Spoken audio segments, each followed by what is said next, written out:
ஒரு குட்டி கதையை சொல்லிட்டா கைஸ். ஒரு நாள் ஒருத்தர் என்ன பண்ணுறாரு அப்படின்னா, நடந்து போயிட்டு இருக்கிறாரு ஒரு ரோட்டில். அப்போது அங்கே ஒரு கோயில் இருக்குது.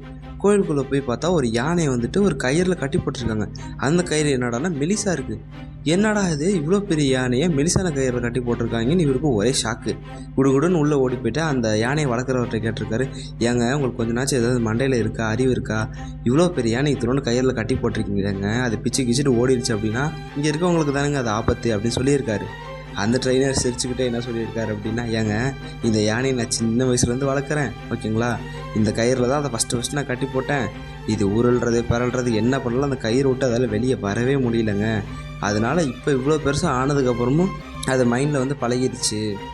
அந்த கயிறை நம்மளால் அறுக்க முடியாதுன்றது அது மைண்டில் வந்து செட் ஆயிடுச்சு. அதனால் எனக்கு ஒரு பிரச்சனையும் இல்லைங்க, இதால் அறுக்க முடியாதுங்க, ட்ரையும் பண்ணாதுன்னு சொல்லிடுறாரு.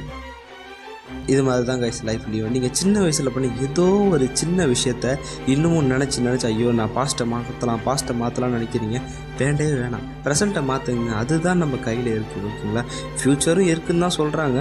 பட் நான் வந்து அதில் ஒரு 45% அக்செப்ட் பண்ணிக்கிறேன். ஆமாம், பட் அது அன்பிரடிக்டபிள். பட் ப்ரெடிக்டபிளான ஒரு விஷயம் இந்த ப்ரெசண்ட்டு தான். இதுதான் உங்களால் வேல்யூவாக மாற்ற முடியும் ஓகேங்களா. இந்த உலகத்தில் மனுஷனை பிறந்த எல்லாத்துக்குமே அந்த சின்ன கயிறுங்கிறது இருக்குது. பட் யார் அந்த கயிறை தூக்கி போடுறானோ அவன் சக்ஸஸ் ஆகுறான். தூக்கி போடாதவன் அதே இடத்துல தான் இருக்கான். இதுதான் ட்ரூத்.